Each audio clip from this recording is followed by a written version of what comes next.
तो भाई डॉक्टर साहब हम तो ये आपसे ही पूछेंगे, इसके लिए तो उनको थेरेपी की ज़रूरत होगी। बिल्कुल, इसके क्योंकि देखिए ये लोग सब कुछ कर चुके हैं ना, ये अपने तौर पे समझा भी रहे हैं, बड़े भी बात कर रहे हैं, वो फिर भी उस खौफ से नहीं निकल पा रहे। तो वो खौफ ना उनकी अच्छा देखिए खौफ भी ना दो जगह होती है, सिर्फ माइंड में स्टोर नहीं होता, खौफ अक्सर आपकी बॉडी में स्टोर होता है। आपकी बॉडी रिएक्ट करती है, जो सारे सिम्टम्स की हम बात कर रहे हैं कि दिल तेज़ धड़कने लगता है, सांस रुकने लगती है, लगता है पेट में कुछ हो रहा है, ठीक है, ये सब क्या है, ये बॉडी का रिएक्शन है। तो आप माइंड को तो समझा रहे हैं कि देखो सही है, हज़ारों औरतें माएँ बनती हैं, ये तो कुछ केसेस होते हैं जिसमें ऐसा हो जाता है, माइंड तो समझ रहा है, लेकिन वो जो बॉडी का रिएक्शन है वो इंसान नहीं कंट्रोल कर सकता जब तक वो प्रोफेशनल हेल्प ना सीख करे।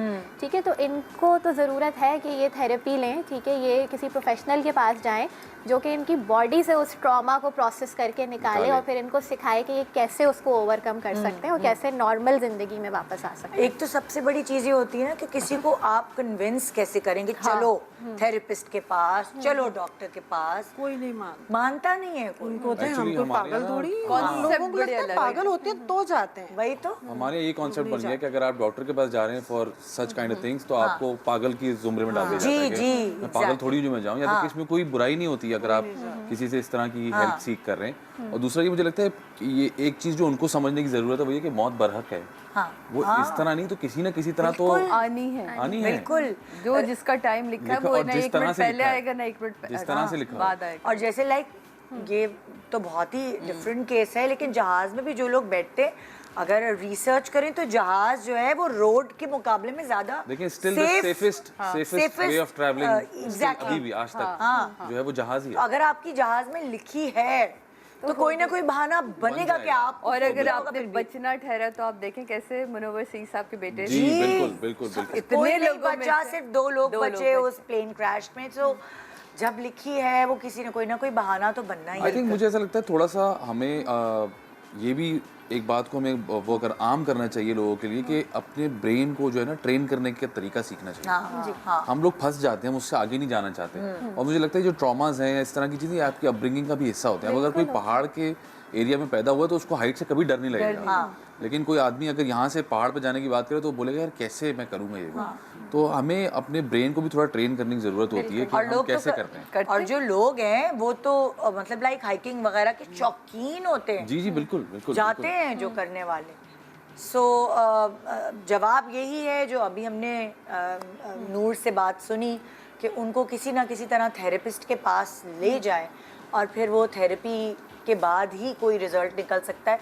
मगर जाहिर है बायोलॉजिकल क्लॉक होती है और हर चीज़ का एक टाइम होता है, तो ये चीज़ आपको डिले नहीं करनी। फिर ऐसा ना हो कि कुदरती तौर पे फिर आप ही ना वो कंसीव कर सकें। सो आपको ये चीज़ जल्दी करनी होगी, कस्में दे के, कुछ भी करके, ब्लैकमेल करके, मना के, प्यार से बात करके बहुत आसान होता है। अगर आपका पार्टनर आपसे खुल के बात करें तो आप खुद ही हल्का फील करते हैं कि हाँ यार मैंने कोई चीज़ शेयर कर ली तो बेहतर है। बिल्कुल। और फिर अल्लाह पे जब तवक्कल करते हैं तो फिर हर चीजें आसान हो जाती हैं। नहीं सुनते ना ये लोग। जरूरी है कि डर या खौफ नाम ही इसी चीज का है कि जब आप नहीं कुछ कर पा रहे ना तो आपके अंदर वो खौफ बैठ जाते हैं। मुझे एक बात बताएं, मैं डॉक्टर साहिबा से पूछना चाहूंगी, अगर हम बच्चों को इसी तरह अपने फोबिया की वजह से उनको बाहर नहीं निकलने दें, खेलने नहीं दें, बस घर में ही रहो, घर में रहो, तो उनकी पर्सनालिटीज पे क्या असर होता है? एक तो देखें असर निदा उन्होंने खुद ही बता दिया ना, बच्चे सोशल एंजाइटी का शिकार हो गए। क्योंकि ये चीज़ हमें समझने की ज़रूरत है, कोई भी इमोशन होता है ना वो मल्टीप्लाई होता है। अब मदर का जो खौफ है वो बड़ा स्पेसिफिक है, उन्हें मेन होल से डर लगता है, उन्हें ये डर लगता है कि बच्चे बाहर निकलेंगे तो उन्हें कुछ हो जाएगा। उनका फियर बच्चों में किस सूरत में मल्टीप्लाई हो रहा है कि अब उन्हें जब वो सोशलाइज ही नहीं करते, वो लोगों से ही नहीं मिलते, उन्हें लोगों से बात करने का खौफ है, उन्हें अपने आप को प्रेजेंट करने का खौफ है। ठीक है, तो वो ऐसे मल्टीप्लाई होता जाएगा। आपका हल नहीं है ये मसले का कि आप बच्चों को चार दीवारी में बंद कर दें। बच्चों को में कॉन्फिडेंस डेवलप नहीं होगा, उन्हें ज़िंदगी के मामलात समझने में जो है नहीं समझ में आएंगे उन्हें, ठीक है, वो सोशलाइज नहीं कर सकेंगे। और एक चीज़ जो और इम्पैक्ट होगी वो ये होगी कि बच्चे माँ से भी एक एज आएगी कि मुतनफ़िर हो जाएंगे कि इन्होंने हमें इतना कंट्रोल करके रखा है, इन्होंने हमें ग्रो नहीं होने दिया। तो वो एक खौफ जो वो अपना नहीं डील कर पा रही हैं उसकी वजह से अब वो देखें उसके इम्पैक्ट कितने मल्टीप्लाई होंगे और कितने लोगों की ज़िंदगी अफेक्ट होगी। तो ये थोड़ा सा है। और अच्छा मैं इनको ये भी कहूँगी कि इनका ये जो केस है ना वो एक फ़ोबिया से ज़्यादा है। ठीक है, वो सिर्फ फोबिया नहीं है, इनको यकीनन कहीं ना कहीं गिल्ट भी होगा, ये कहीं ना कहीं खुद गिल्ट में जिम्मेदार भी मैं बचा सकती थी, काश मैं कि मैं पहले बचा ले सकती लेती। ठीक है, कि मैं बचा सकती थी और मैंने नहीं बचाया। ठीक है, तो ये वो उस प्लेस से भी रिएक्ट कर रही हैं कि ये अपने बच्चों को हर तरह की जो है मुश्किल से, परेशानी से, जो ख़तरा अभी आया भी नहीं है, उससे भी बचाना चाहती हैं। तो इनके बहुत कॉम्प्लेक्स इमोशनल प्रोसेसेस हैं, इनको ये सारी चीज़ें प्रोसेस करने की ज़रूरत है जो ये अपने ओन पे नहीं कर सकती।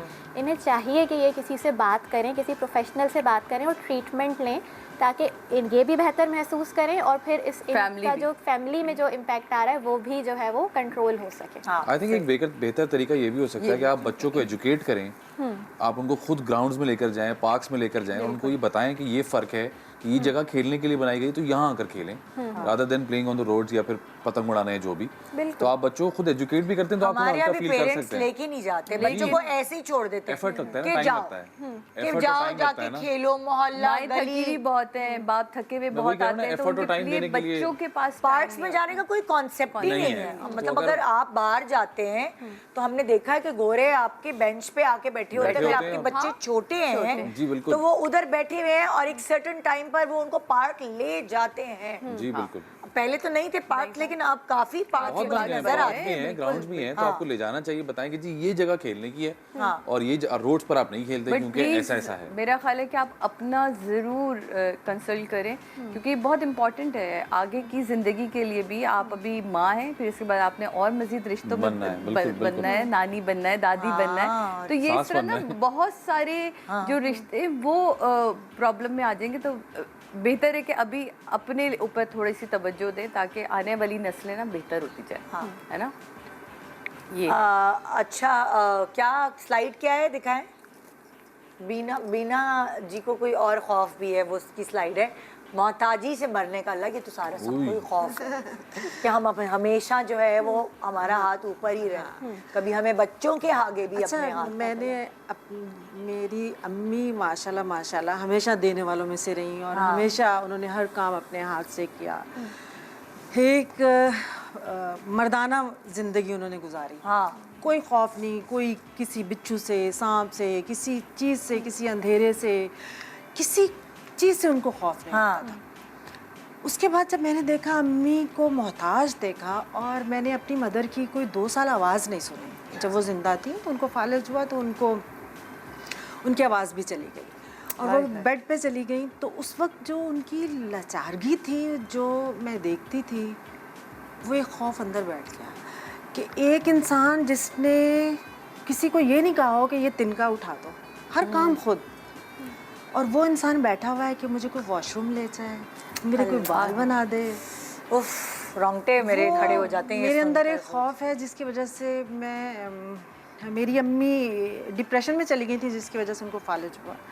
उसके बाद से मुझे कभी कोई प्रॉब्लम होती है या डिप्रेशन होता है तो मैं फ़ौरन एक्सरसाइज शुरू करती हूँ कि मुझे वो नहीं फेस करना, क्योंकि हम जिंदा इंसान हैं तो हमें डिप्रेशन भी आएंगे, तकलीफ़ें भी आएंगी, प्रॉब्लम भी आएंगे, बट उनको अपने ऊपर तारी नहीं करना।